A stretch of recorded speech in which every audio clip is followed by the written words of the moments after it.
In the name of Allah, the most merciful and beneficent. My dear viewers, especially the students of grade 10, Assalamu alaikum. I'm here with explanation of the chapter for grade 10 students, and the title of their chapter is Women's Role in the Pakistan Movement. This is taken from the book. This chapter, these paragraphs have been taken from the book Muslim Women of the British Punjab from Seclusion to Politics. In this chapter, the writer has thrown light on the Pakistan movement and the efforts of the Muslim women in the political movement to make this political movement successful. The Pakistan movement was of a great historical significance for Muslim women of the subcontinent, as it was the first time they had ever participated in such a great number in any political movement. This was the first time when women were empowered by our great leader Quaid-e-Azam Muhammad Ali Jinnah. पहली मर्तबा मुसलमान औरतों को ये empowerment दी गई, उनको आज़ादी दी गई, उनको इस काबिल बनाया गया कि वो मर्दों के शाना बशाना पाकिस्तान, तहरीके पाकिस्तान में हिस्सा ले. It marked the cornerstone for the liberation and recognition of Muslim women in the political arena and the creation of Pakistan. Pakistan की तख्लीक में मुसलमान औरतों ने भरपूर किरदार अदा किया और उनका किरदार, उनका जो हिस्सा है, उनकी जो पार्टिसिपेशन है, वो इंतहाई काबिल तारीफ है. In this chapter, women's role in the Pakistan movement throws light on the empowerment of women for the first time in the subcontinent. He says that at the dawn of 20th century, when Pakistan was at formative stage, most Muslim women led secluded lives within their homes and they were not visible in public spaces.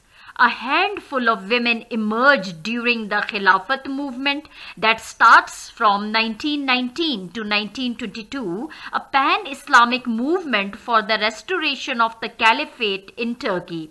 The name of Abdi Begum, popularly known as B. Amma, is on the top of the list of such noble ladies. She was the mother of Maulana Muhammad Ali Johar and Maulana Shaukat Ali.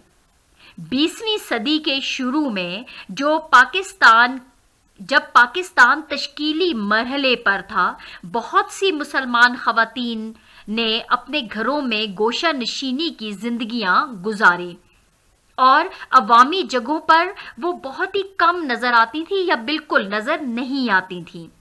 Tehreek-e खिलाफत, जो कि 1919 से लेके 1922 तक है, तुर्की खिलाफत की बहाली के लिए तमाम इस्लाम का एक तहरीक के दौरान तमाम मुसलमान औरतें जो थीं वो एक तहरीक के दौरान सामने आईं.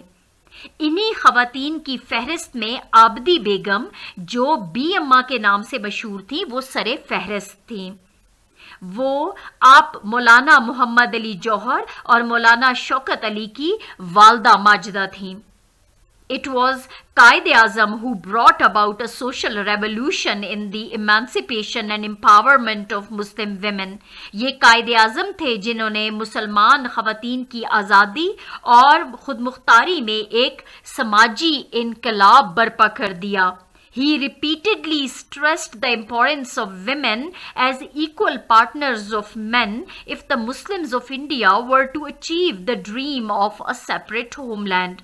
आपने मुसलसल ख़वातीन की मर्दों के शाना बशाना या उनके साथ यकसा शरीके कार के तौर पर अहमियत पर बहुत जोर दिया, बशर्ते के अगर भारत के मुसलमानों को एक जुदा ममलिकत का ख्वाब हासिल करना होता।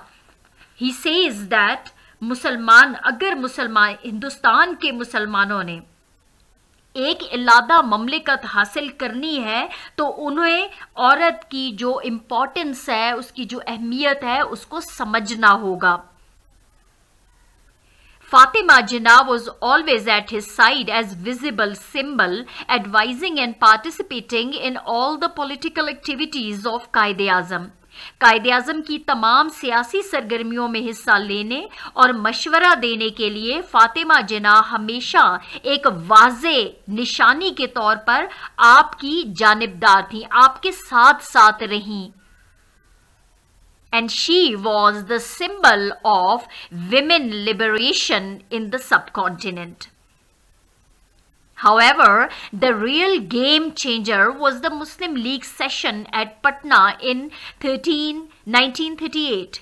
ताहम असली जो खेल को बदलने वाला जो एक मौका था वो 1938 में पटना के मुकाम पर मुस्लिम लीग का एक इजलास था।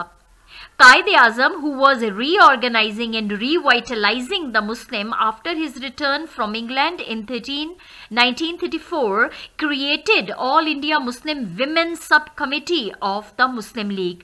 कायद-ए-आज़म ने 1934 में इंग्लिस्तान से वापसी के बाद मुसलमानों को दोबारा मुनज़्ज़म करने और उन्हें दोबारा ताकत देने के लिए मुस्लिम लीग के all India Muslim women sub committee बनाई।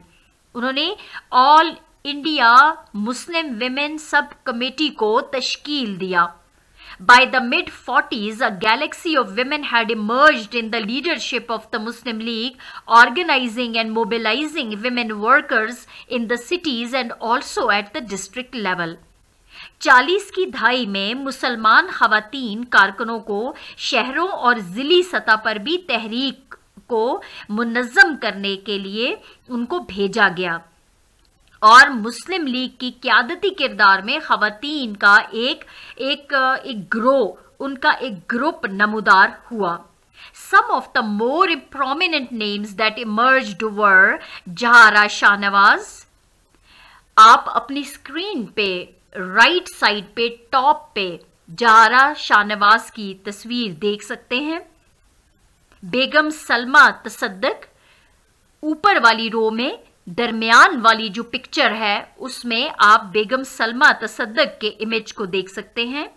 बेगम Fatima from Lahore and third picture on the top on the left is Begum Fatima from Lahore.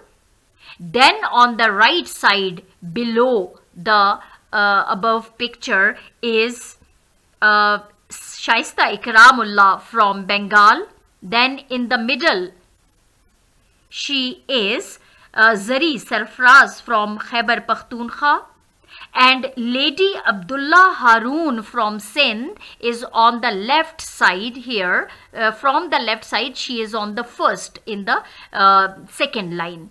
She is Lady Abdullah Haroon, whose actual name was Nusrat Khanum. Her husband name was Abdullah Haroon. Her name was Nusrat Khanum. Now he says these were some of the women who emerged after the emancipation of women by Quaid-e-Azam Muhammad Ali Jinnah. As the Pakistan movement picked up, the Muslim Students Federation and its women's wing began playing an increasingly important role in mass mobilization, with girl students traveling even to the Khyber Pakhtunkhwa, a remarkable act given the province social conservatism. He says that जैसे ही तहरीक पाकिस्तान ने जोर पकड़ा, Muslim students federation और इसकी ख़वातीन के एक बाजू ने अवाम की बेदारी में एक आगे बढ़ते हुए बहुत अहम किरदार अदा करना शुरू किया। हत्ता कि खैबर पख्तूनख्वा से भी तालिबात के साथ सफ़र करते हुए सूबे के समाजी कदामत पसंदी को एक नुमाया और एक नया कानून दिया। Begum Fatima, the founder principal of the Jinnah Islamia college for girls in Lahore, had played a key role in mobilising female students. Lahore में तालिबात के जिन्ना इस्लामिया कॉलेज के बानी प्रिंसिपल फातिमा जिन्ना ने तालिबात को तहरीक देने में कलीदी किरदार अदा किया था। She invited the Quaid to come and address the students of her college in November 1942। 1942 में उसने अपनी कॉलेज के तालिबात को खिताब करने के लिए कायदे आज़म को आने की दावत दी। Imagine the impact on these young minds when this charismatic leader declared, "I'm glad to see that not only Muslim men but Muslim women and children have understood the Pakistan scheme." इन जवान जहनों पर इस चीज के असर का तसव्वुर क्या होगा जब इस दिलकश एक मकनतीसी नुमा शख्सियत ने एक रहनुमा ने उनको वाजे किया, उनसे खिताब किया कि ये देखकर मुझे बहुत खुशी हुई कि ना सिर्फ मुसलमान मर्द बल्कि मुसलमान ख़वातीन और बच्चे भी पाकिस्तान के मंसूबे को समझ चुके हैं। No nation can make any progress without the cooperation of its women. कोई भी कौम उसके ख़वातीन के ताउन के बगैर कभी तरक्की नहीं कर सकती। If Muslim women support their men as they did in the day of their Prophet of Islam, we should soon realize our goal. उन्होंने आप सल्लल्लाहु अलैहि वसल्लम के ज़माने की मिसाल दी। उन्होंने कहा कि अगर मुसलमान ख़वातीन अपने मर्दों की हिमायत करती हैं जैसे उन्होंने अपने पैगम्बर इस्लाम के दिनों में किया, हम जल्दी अपने मकसद को जान जाएंगे, हम अपने मकसद को तस्लीम कर लेंगे। When the Muslim League won all the Muslim seats in the provincial election of Punjab but was excluded from the formation of the provincial government in February 1946, massive demonstrations were held outside the Chief Minister Khizr Hayat's house with the women leaguers' processions making a serious impact. जब मुस्लिम league ने पंजाब के सूबाई इंतखाबात में तमाम मुसलमान नशिस्तें जीत लीं मगर फरवरी 1946 में उन्हें सूबाई हुकूमत बनाने से रोक दिया गया तो लीगी ख़वातीन के जलूसों के साथ एक ख़वातीन का भी एक गिरोह था। ये जो जुलूस निकाल रहे थे लोग, उनमें ख़वातीन का भी एक गिरोह था जिन्होंने वज़ीर आला खिज़र हयात के घर के बाहर उन्होंने एक मुज़ाहिरा किया। When the parliamentary board was formed in the same year to negotiate with other parties for the formation of a government in Punjab, Jahara Shahnawaz was made a member of it. जब इसी साल पंजाब में हुकूमत के बनाने के लिए तमाम जमातों के साथ गुफ्तो शनीद के लिए पार्लिमानी बोर्ड बनाया गया तो जहारा शाहनवाज को इसका कारकुन बनाया गया। The Quaid-e-Azam was invited to send a representative to the USA to attend the International Herald Tribune Forum in September 1946 in order to present the case for a separate homeland for the Muslims. Quaid-e-Azam को सितंबर 1946 में America में बैनुल-अक़वामी Herald Tribune forum में हाजिर होने के लिए एक नुमाइंदा भेजने की दावत दी गई ताकि मुसलमानों के लिए एक जुदा वतन के मामले को पेश किया जाए। He nominated Jahara Shahnawaz and M.A.H. Isfahani for it, telling Isfahani to counter the Hindu propaganda that Muslims were reactionaries who wanted to create a theocratic state. आपने जहारा शाहनवाज और M.A.H. इस्फहानी को इसके लिए नामजद किया और उनको बताया कि वो हिंदुओं की ये तशहीर के मुसलमान रिजत पसंद हैं और दीनी रियासत कायम करना चाहते हैं, इस बात का मुकाबला करें। They addressed public meetings and met heads of delegations at the UN from various countries and dispelled their apprehensions about creation of Pakistan. उन्होंने अवामी इजलासों और UN के कई ममालिक के वफूद के सरबराहों से मुलाकात करके खिताब किया और पाकिस्तान की तख्लीक के बारे में उनके खतरात को दूर किया.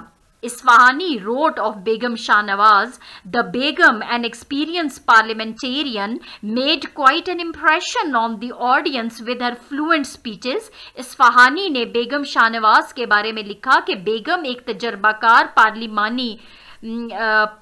पार्लिमानी रुकन हैं और उन्होंने अपने फसाहत भरे तकारीर से सामीन पर बहुत अच्छा असर छोड़ा या बहुत तासर डाला. When the provincial assemblies elected their quota of members to the Constituent Assembly, Begum Shahnawaz was elected from Punjab and Shaista Ikramullah from Bengal. जब सूबाई असम्बलियों ने कानून साज असम्बलियों के लिए अपने अरकान का कोटा मुंतखब किया तो पंजाब से बेगम शाहनवाज और बंगाल से शाइस्ता इकरामुल्लाह का इंतखाब किया गया. By early 1947, the Pakistan movement had become a mass movement.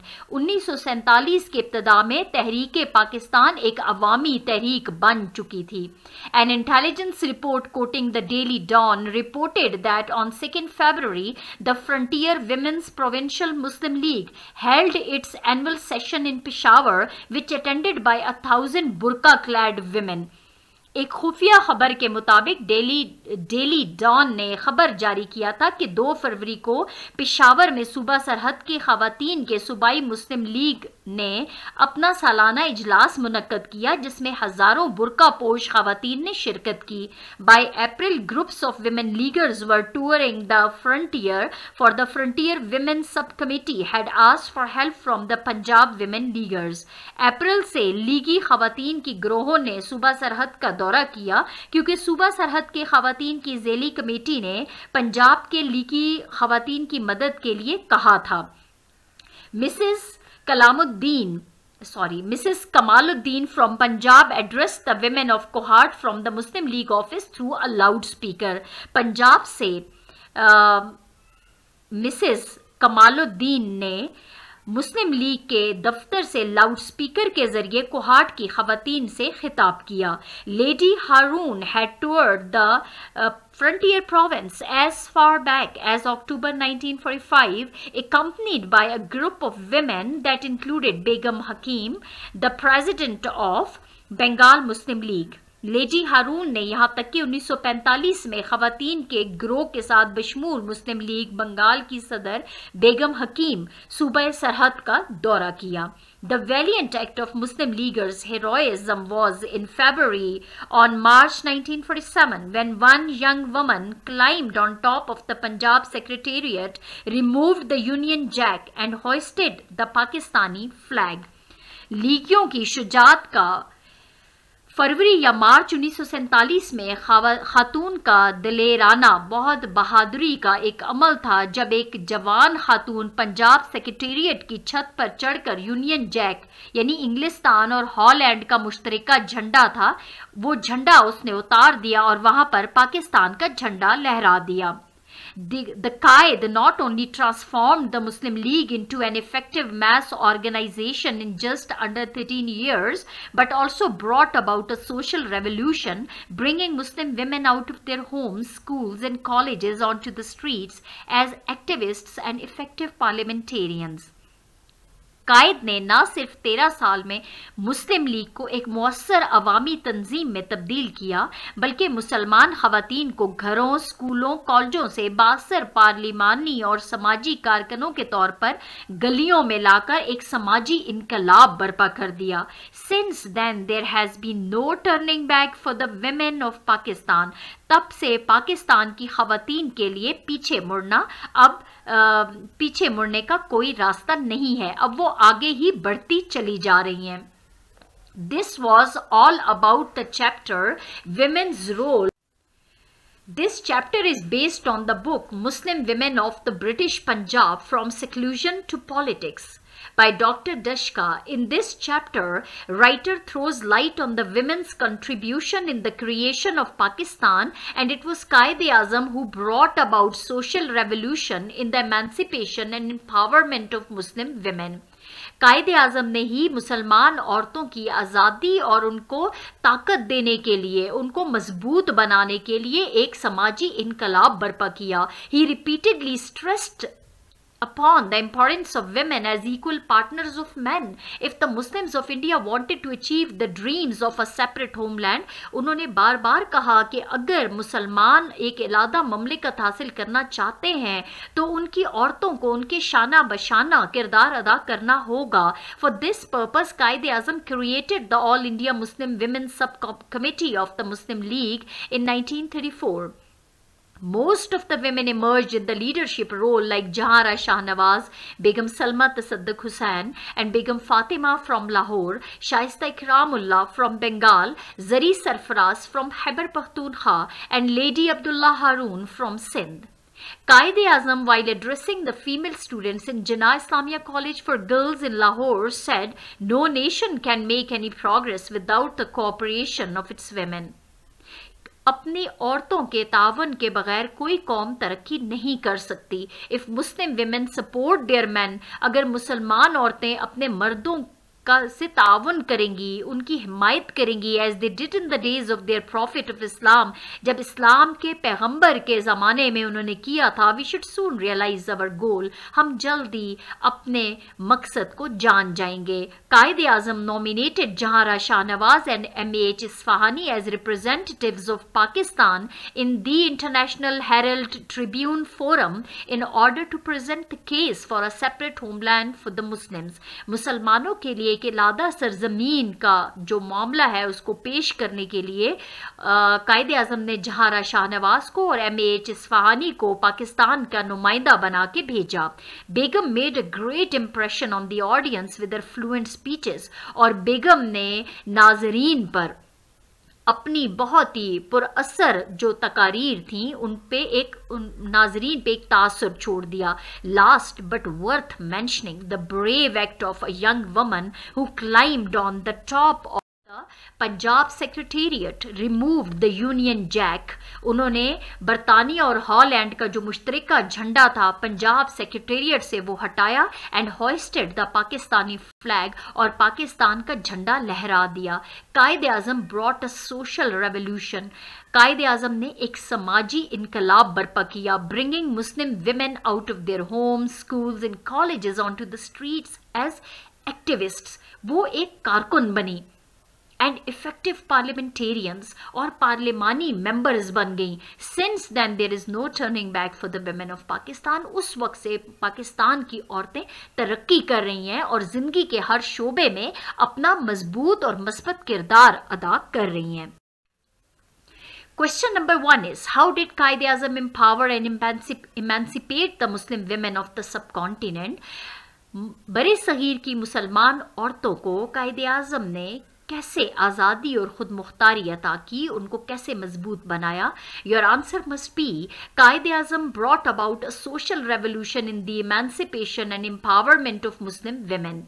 He created All India Muslim Women's Subcommittee of the Muslim League. आप सबसे पहले बताएंगे कि उन्होंने एक कमेटी तश्कील दे दी All India Muslim Women's Subcommittee के नाम से. It provided a great platform to women who emerged in the leadership role. ये औरतों के लिए एक प्लेटफॉर्म था जहाँ पे जिन्होंने कायदाना खसूसियात या किरदार अदा किया. It was due to women's emancipation that, और ये औरतों की आज़ादी ही तो थी कि जहारा शाहनवाज, बेगम सलमा तसद्दुक हुसैन, बेगम फातिमा, शाइस्ता इकरामुल्लाह, जरी सरफराज एंड लेडी अब्दुल्ला हारून जो सिंध से ताल्लुक़ रखती थीं, उन्होंने पाकिस्तान की तख्लीक में बहुत अहम और बहुत ही अच्छा किरदार अदा किया. ये इन तमाम बेगमात की जो तस्वीर है वो टाइटल पेज पे लगी हुई है, आप वहाँ इनकी तस्वीर भी देख सकते हैं. Question number 2 is, how did Begum Fatima the principal of Jinnah Islamia college mobilise female students? Female students को कैसे हरकत में लाया, उनको मुतहरिक कैसे किया उन्होंने। बेगम Fatima, who was the founder principal of the Jinnah Islamia College for Girls in Lahore, had played a key role in mobilizing female students. She founded, उन्होंने कैसे मजबूत किया, उन्होंने मोबिलाइज किया उनको। She founded Muslim Students Federation उन्होंने कायम की, which played an increasingly important role in mass mobilization with girl students traveling even to the Khyber Pakhtunkhwa। Students जो थी वो एक सूबे से दूसरे सूबे में वो ट्रैवल करती थी। इस तरह से बाकी सूबों के जो के बैकवर्ड एरियाज थे वहाँ की औरतों को भी एक तासुर मिला इसका, और वो भी बाहर आ गई और अपना किरदार अदा किया, which was challenge to the province social conservatism. सबसे पहले वो खैबर पख्तूनख्वा में आई, जहाँ पे कंजर्वेटिव माइंडेड लोग थे जो औरतों की इस आज़ादी के खिलाफ थे। और जब पंजाब से student federation, girl student federation थी, जिनमें स्टूडेंट्स जो थी उन्होंने खैबर पख्तूनख्वा का दौरा किया, तो यहाँ भी औरतों को एक तासुर मिला, उनकी भी इनकरेजमेंट हुई, उनकी भी हौसला अफजाई हुई। Question number 3. Why did the Quaid-e-Azam stress the importance of women as equal partners of men in the creation of a separate homeland for Muslims? To see women playing important roles in the creation of Pakistan and emerging as great power, Quaid-e-Azam stressed upon the importance of women as equal partners of men, as he expressed his opinion while addressing the students of Jinnah Islamia College for Girls। यानी कायद-ए-आज़म ने इस बात पे ज़ोर दिया, यानी उन्होंने एक इस अहमियत पे भी ज़ोर दिया कि औरतें जो हैं वो मर्दों के बराबर हैं, इक्वल पार्टनर्स हैं उनकी।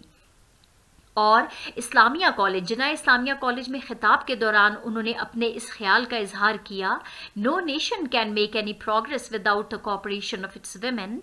कोई कौम भी औरतों के ताउन के बगैर तरक्की नहीं कर सकती। If Muslim women support their man as they did in the days of their prophet of Islam, और उन्होंने मिसाल भी दी कि पैगम्बरे इस्लाम के ज़माने में भी औरतों ने बहुत अहम किरदार अदा किया, तो we should see soon realise our goal. हम जल्दी अपने मकसद को जान जाएंगे, हम अपने मकसद को पहचान लेंगे।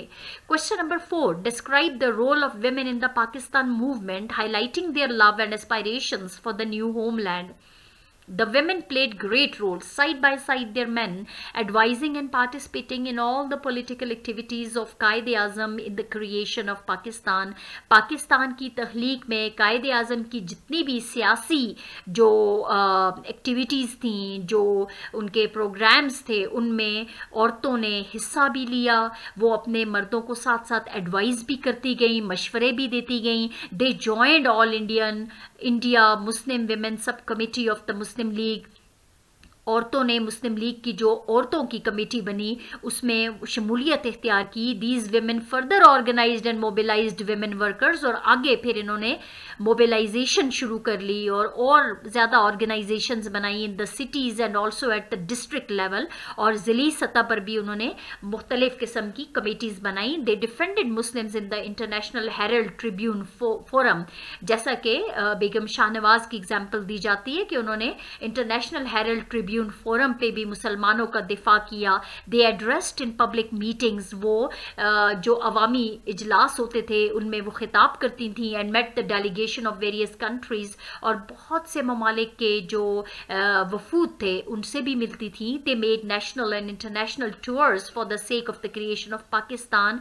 पाकिस्तान की तख्लीक की खातिर उन्होंने कौमी सतह पे भी और बैनुल अक़वामी सतह पे भी उन्होंने कुछ विजिट्स किए, उन्होंने टूर्स किए अपने। It was a brave Pakistani woman who removed the Union Jack from the Punjab secretariat, और ये एक बहादुरी का अमल था पाकिस्तानी औरत का जिसने पंजाब सेक्रेटेरिएट से यूनियन जैक का झंडा उतार दिया, जो कि इंग्लैंड का और हॉलैंड का मुश्तरका झंडा था। उसको यूनियन जैक का नाम दिया, और उसमें वो झंडा उतार के होइस्टेड पाकिस्तानी फ्लैग देयर, उन्होंने वहाँ पे पाकिस्तानी झंडा लहरा दिया।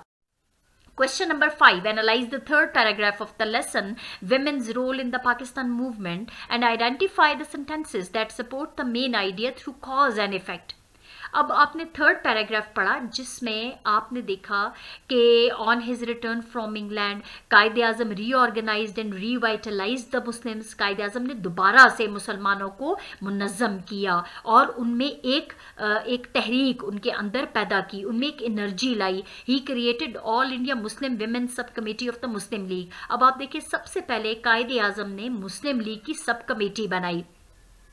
As a result, a galaxy of women had emerged in the leadership role of the Muslim League. अब आप देखें कि women's role चैप्टर का नाम है और इसका टाइटल है women's role in the Pakistan movement। तो उसमें ये थर्ड पैराग्राफ जो है वो इस टाइटल के से रिलेट कर रहा है कि पहले all India women sub committee बनाई गई, उसके बाद उसका नतीजा ये निकला कि एक बहुत बड़ा औरतों का ग्रोह सामने आ गया जिन्होंने organising and mobilising women workers in the city and also at the district level. So the cause was to empower women. Cause ये था कि औरतों को ताकत दी जाए and its effect could be seen in the emergence of women workers. और उसका इफेक्ट कैसे नजर आया, बहुत सी विमेन वर्कर्स सामने आ गई like Jahara Shahnawaz, Begum Salma Tassaduq Hussain. Begum Salma Tassaduq Hussain, this is the complete name of Begum Salma, Begum Fatima, Shaista Ikramullah and Lady Abdullah Haroon whose name was Nusrat Khanam. Question number 6. What ideas and issues have been explored in the fifth paragraph of the text? Women's role in the Pakistan movement. What were the issues and what is the idea? Although Muslim League won all the Muslim seats in the provincial elections of the Punjab, he means to say in this paragraph that it was not an easy task. ये कोई आसान नहीं था। Women empowerment was not an easy task. बहुत से objections का सामना भी उनको करना पड़ा। कायदे आज़म को या मुस्लिम लीडर्स को बहुत से objection का सामना भी था, but was not allowed to form their government there. जैसे कि मुस्लिम लीग ने वहाँ पे सीट्स तो जीत ली लेकिन वहाँ पे उनको हुकूमत बनाने की इजाज़त ना दी गई। It led to chaos and massive demonstration. और इसका नतीजा क्या हुआ, बहुत अफरा तफरी हो गई और मुजाहरे होना शुरू हो गए। Women stood shoulder to shoulder with their man, और औरतें अपने मर्दों के शाना बशाना खड़ी रहीं and made these demands and demonstrations more effective with their contribution.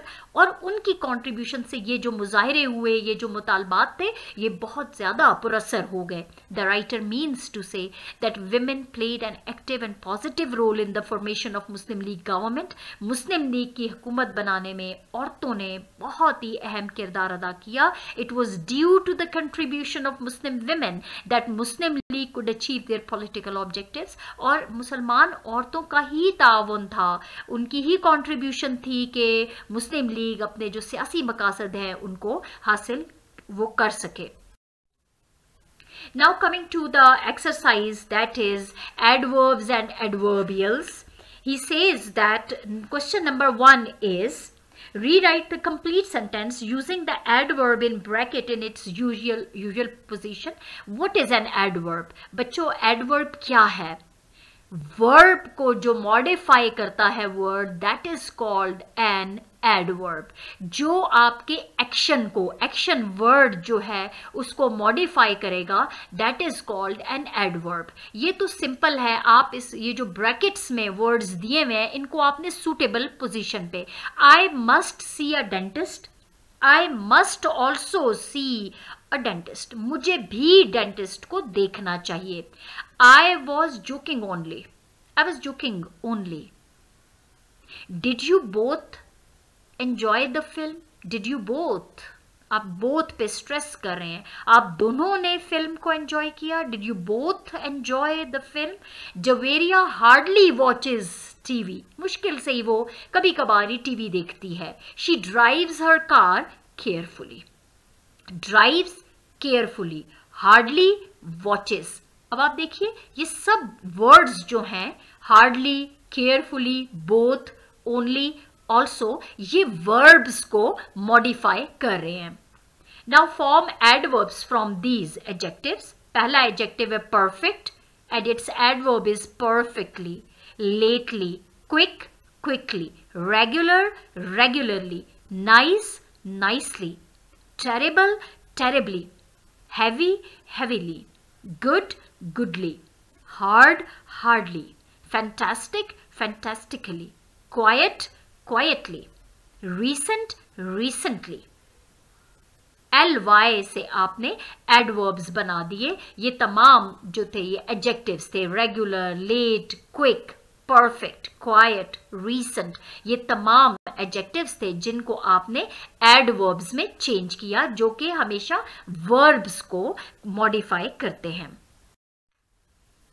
Now, he says that question number C is complete the sentence using an adjective or adverb. He is always in a rush. I don't understand why he walks so hurriedly.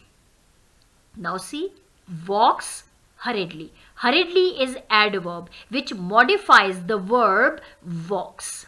I prefer studying in the library. It's always quiet. Library is quiet. Quiet is adjective. Library is a noun. Library कैसी है? Library quiet है. जो word noun को modify करेगा, it is called adjective. वो adjective कहलाता है. जबकि first sentence में hurriedly उसने कैसे walk किया? Action कैसे हुआ? Walks hurriedly. So walk is verb and it is modified by adverb hurriedly. In the second sentence, I prefer studying where? In the library. Library is a noun. It's always quiet. Quiet किसके बारे में कहा गया? Library के बारे में कि ये खामोश जगह है जहाँ पे मैं बैठ के पढ़ना प्रेफर करता हूँ, उसको तरजीह देता हूँ. तो quiet is an adjective. Now, sentence number 3. Masood happily took the assistant job. Took. Assistant की job उसने हासिल की. कैसे की? Happily. So, took is a verb. And happily modifies the verb here. So, it is called adverb. Number 4 is, they speak Pashto very well. Now see, speak. Speak. How does he speak? Very well. So, very well, well is an adverb here. Please be careful in the hallway. Please be careful. The walls have just been painted. Be careful. Careful is an adjective. किसी बंदे को कहा गया है कि आपने, और बंदा जो है वो noun है. Please be careful. So it identifies the noun. Careful is an adjective. Now, its D part is fill in the blanks with correct comparative and superlative forms of the adverbs. अब ये भी adverbs ही हैं लेकिन comparative और superlative degrees में हैं. We walked, देखें, we walked. Walked is an action word. आपने कैसे walk किया? More slowly. So, more slowly is an adverb. The man drove farther than last time. The man drove. Drove is an action word कि उसने गाड़ी चलाई. कैसे? Farther, दूर तक. So farther is adverb and it is comparative degree. They called us later in the afternoon. They called us. When did they call? Later. So later is adverb. The work went well today because all the workers showed up. Went, how did it go? Well, it is adverb because it identifies the action that is went. My father and my sister talked more loudly than the other guests. Sorry, I have forgotten to underline adverb that is more loudly, comparatively degree than the other guests. So more loudly is an adverb. How did my father and my sister talk? Talk is an action word. How did they talk? More loudly. So more loudly is an adverb which identifies the verb that is talked. I hope this. Now its D part is fill in the blanks with correct comparative and this is question number. Underline the adverb phrases in the following sentences. Now, what is an adverb phrase? देखिए adverb phrase, adverb क्या है? ये ये identify करना मुश्किल नहीं है कि स्टूडेंट्स मोस्टली इस बात पे कंफ्यूज हो जाते हैं कि एडवर्ब फ्रेज क्या होता है। देखिए, एडवर्ब जो है, मैं आपको क्लियर कर लूं सिंपल वर्ड्स में, एडवर्ब एक वर्ड होता है जो कि वर्ब को मॉडिफाई करता है, जैसे हम पिछली एग्जांपल्स में कर चुके हैं। How did he walk? Slowly. Walk slowly. Slowly एक वर्ड है जिसको एडवर्ब कहा गया क्योंकि वो वर्ब को मॉडिफाई कर रहा है। इसी तरह से हम एक वर्ड से समटाइम्स हम एक से ज्यादा वर्ड्स यूज करके हम वर्ब को आइडेंटिफाई करते हैं, विच इज कॉल्ड फ्रेज। देखिए, फ्रेज क्या है? Phrase is a group of words, चाहे वो 2 वर्ड्स हों, 3 वर्ड्स हों, 4 वर्ड्स हों, ये ग्रुप ऑफ वर्ड्स होते हैं, उसको फ्रेज कहते हैं। और एडवर्ब फ्रेज क्या होगा?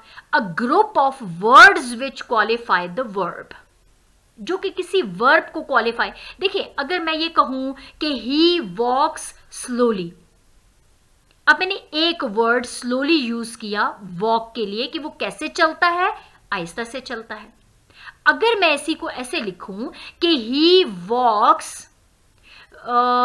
स्लोली एंड स्टेडिली, अब देखिए मैंने 3 words slowly and steadily, 3 word से मैंने किस चीज को आइडेंटिफाई किया? वर्ब को, दैट इज वॉक, कि वो कैसे चलता है, स्लोली एंड स्टेडिली। मैंने एक वर्ड से वर्ब को आइडेंटिफाई नहीं किया बल्कि 2 से ज्यादा वर्ड से किया है, एक से ज्यादा वर्ड से। This is called adverb phrase. बात वही है, एक से ज्यादा वर्ड्स जब वर्ब को आइडेंटिफाई करेंगे तो वो एडवर्ब फ्रेज कहलाएंगे। अगर एक वर्ड करेगा तो वो एडवर्ब कहलाएगा। अगर एक से ज्यादा वर्ड्स वर्ब को क्वालिफाई करेंगे तो वो एडवर्ब फ्रेज कहलाएंगे।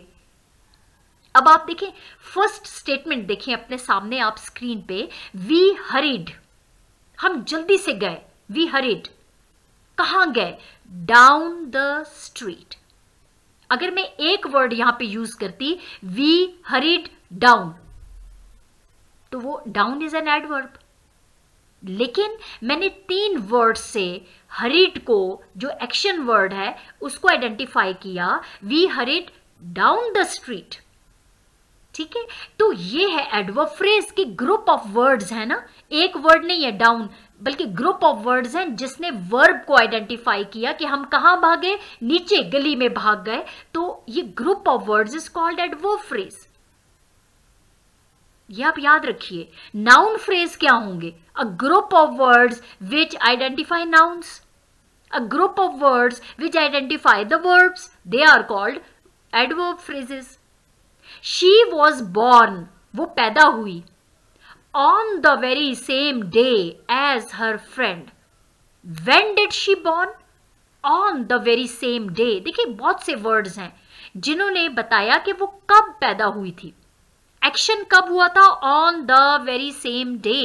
A group of words identify the verb that is born. तो ये क्या कहलाता है? एडवर्ब फ्रेज कहलाता है, क्योंकि जो चीजें वर्ब को आइडेंटिफाई करेंगी वो एडवर्ब कहलाएंगी। अगर एक वर्ड से आइडेंटिफाई करेंगी तो वो एडवर्ब कहलाएंगी, अगर कुछ 2-3 वर्ड्स मिला के वो आइडेंटिफाई करेंगी तो वो एडवर्ब फ्रेज कहलाएंगी। असद फेल अस्लीप, असद सो गया। होल्डिंग हिज बुक, कैसे सो गया? Holding his book. अब वो कैसे सोया हुआ था? Holding his book. 3 वर्ड से हमने एक्शन वर्ड को, सोने को आइडेंटिफाई किया। This is called adverb phrase. जो वर्ब को आइडेंटिफाई करेंगे, चंद अल्फाज, उनको एडवर्ब फ्रेज कहेंगे। एक वर्ड एडवर्ब होगा जो वर्ब को आइडेंटिफाई करेगा। जब एक से ज्यादा वर्ड से हम उसी वर्ब को आइडेंटिफाई करेंगे तो वो एडवर्ब फ्रेज बन जाएगा। Every now and then they meet and chat.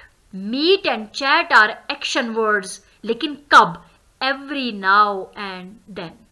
बहुत से वर्ड से हमने एक्शन वर्ड्स मीट और चैट को आइडेंटिफाई किया कि वो कब मिलते हैं, कब बातें करते हैं, एवरी नाउ एंड देन। बहुत से अल्फाज से हमने एक्शन वर्ड्स को आइडेंटिफाई किया। This is called adverb phrase. For now I would like to ask you to leave. For now, to leave, आप चले जाएं। For now I would like to ask, मैं कहना चाहूंगी अभी के लिए, for now. So for now is 2 words. अगर एक वर्ड होता now I would like to ask you, तो नाउ जो है वो एक ही वर्ड था, वो एडवर्ब होता.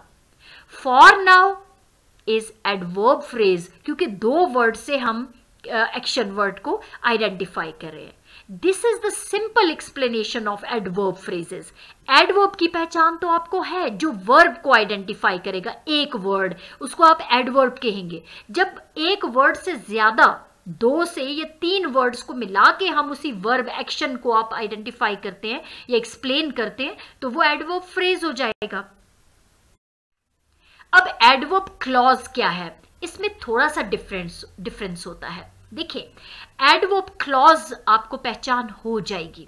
वो कैसे होगी कि एडवर्ब क्लॉज जो होता है ना, वो कभी भी अकेला एग्जिस्ट नहीं कर सकता. ये दूसरे जो इंडिपेंडेंट क्लॉज होगा उस पर डिपेंड करेगा.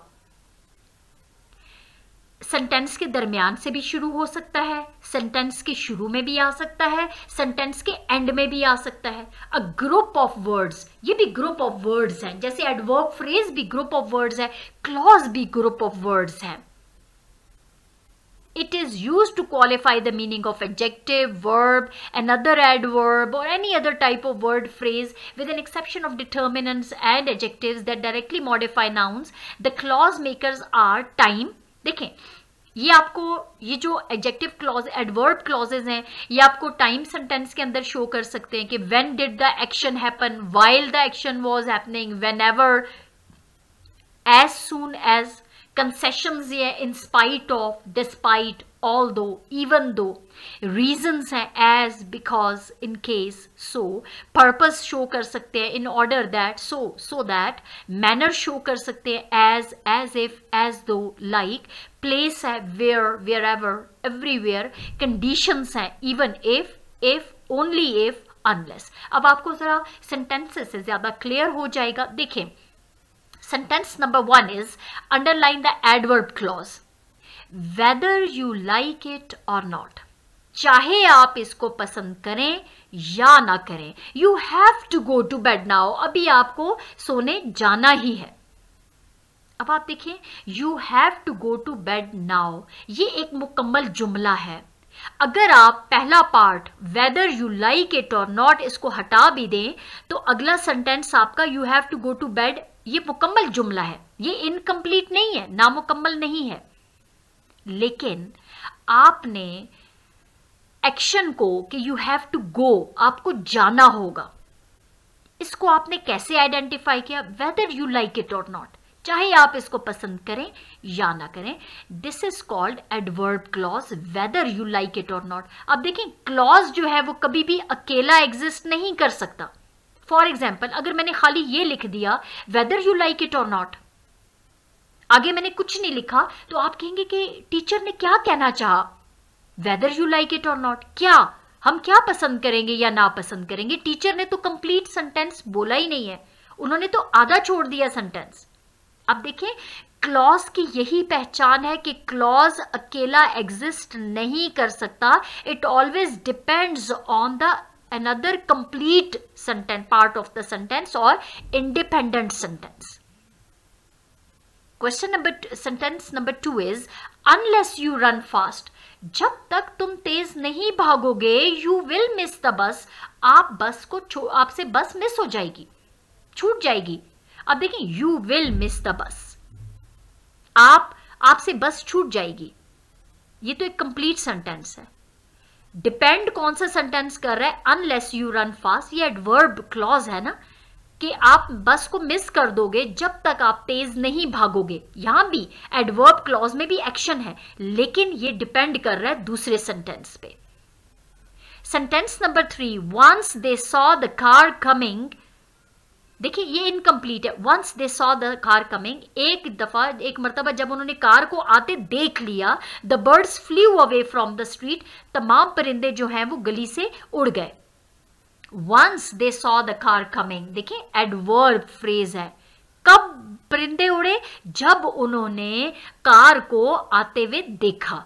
ये एडवर्ब क्लॉज है, once they saw the car coming, जो डिपेंड कर रहा है इंडिपेंडेंट क्लॉज पे, the birds flew away from the street. ये याद रखिएगा कि एडवर्ब क्लॉज जो है वो कभी अकेला एग्जिस्ट नहीं कर सकता, ये इनकम्प्लीट रहेगा, ये डिपेंड करेगा आपके independent part of the sentence पे, और उसी को वो क्वालिफाई करेगा, उसी को आइडेंटिफाई करेगा कि कब परिंदे उड़े, जब उन्होंने कार को आते देखा। अब जब उन्होंने कार को आते देखा इनकम्प्लीट सेंटेंस है, तो ये एडवर्ब क्लॉज है, ये सिर्फ उसकी आइडेंटिफिकेशन के लिए ऐड किया गया है। Although she has a business degree, अगरचे उसके पास एक बिजनेस डिग्री है, she is working as a clerk, वो एक क्लर्क के तौर पे काम कर रही है। अब she is working as a clerk, वो काम कर रही है कैसे, एज अ क्लर्क काम कर रही है, अगरचे उसके पास बिजनेस डिग्री है। देखें, उसके पास बिजनेस डिग्री है, एडवर्ब क्लॉज है ये। You must keep practising the math question, आपको मैथ क्वेश्चन को प्रैक्टिस करते रहना चाहिए until you get it right, जब तक आप इसमें ठीक नहीं हो जाते, जब तक ये आपसे ठीक नहीं हो जाता। देखिए, ये एक्शन है ना, आपको कब तक मैथ्स को करना चाहिए, ये एक्शन आपको करना चाहिए जब तक ये आपसे करेक्ट नहीं हो जाता, until you get it right। so until, ये देखिए ऐसे। Statement number 6, give us a call when you get back from trip, हमें बताना, हमें कॉल करना, हमें बुलाना जब आप अपने ट्रिप से वापस आएं। शर्त क्या रखी, जब आप अपने ट्रिप से वापस आएं। ये एक्शन वर्ड है जो कि आइडेंटिफाई कर रहा है कि कॉल आपने कब करनी है, ठीक है, when you get back from your trip। so this is called adverb clause, और ये डिपेंड किस पे कर रहा है, give us a call पे डिपेंड कर रहा है, अकेले ये एग्जिस्ट नहीं कर सकता। Since I'll be working late, I'll eat dinner in the office। चूँकि मैं देर तक काम कर रहा हूँगा तो मैं ऑफिस में ही खाना खा लूँगा। Since I'll be working late, मैं ऑफिस में खाना खाऊंगा। क्यों, रीजन क्या है, एडवर्ब क्लॉज आपको बता रहा है since I'll be working late। The fireworks show will start after the sun goes down। कब फायरवर्क शो स्टार्ट होगा, जब सूरज गरूब हो जाता है। ये है when the sun goes down, adverb clause है जो कि एक्शन वर्ड को शो करे कि फायरवर्क कब स्टार्ट होगा। whenever you promise to do something, जब भी आप कुछ करने का वादा करें, you need to keep it, आपको वो वादा पूरा करने की जरूरत है, आपको वादा पूरा करने की जरूरत है। कब, whenever you promise, जब भी आप वादा करें। so this is adverb clause। I hope it is clear to you. जब भी आपको कहा जाए कि सेंटेंस के अंदर एडवर्ब क्लॉजेज आप आइडेंटिफाई करें, एक ये याद रखिएगा कि ये आपको ये ऐसा होगा जो इनकम्प्लीट होगा, सेंटेंस का वो पार्ट जो अकेले एग्जिस्ट नहीं कर सकता और जो आपको कोई रीजन बताएगा कि एक्शन कहाँ हुआ, कब हुआ, क्यों हुआ, कैसे हुआ, ये सब। जैसे since I will be working late, I will eat dinner in the office, मैं अपना डिनर अपने ऑफिस में करूंगा, उसकी वजह क्या बताई, since I will be working late, क्योंकि काम में देर हो जाएगी। So these are the things which are called adverb clauses. I hope the lecture is clear to you. आप सबको adverb clauses की समझ आ गई, adverbs क्या हैं और adjective से adverbs कैसे बनाए जाते हैं। I hope this lecture is clear to you. Like करना, वीडियो को ना भूलिएगा, सब्सक्राइब कर दें जिन्होंने पहले सब्सक्राइब नहीं किया, क्योंकि सब्सक्राइब सिर्फ एक मर्तबा किया जाता है। अगर आपने सब्सक्राइब नहीं किया, जो लोग इस चैनल पे न्यू हैं, मैं उनसे रिक्वेस्ट कर रही हूँ कि वो मेरे चैनल को सब्सक्राइब कर दें, शेयर कर दें स्टूडेंट्स के दरमियान, कमेंट कर दें। आई will be waiting for your kind comments. Like करना ना भूलिएगा। Thanks for watching this video.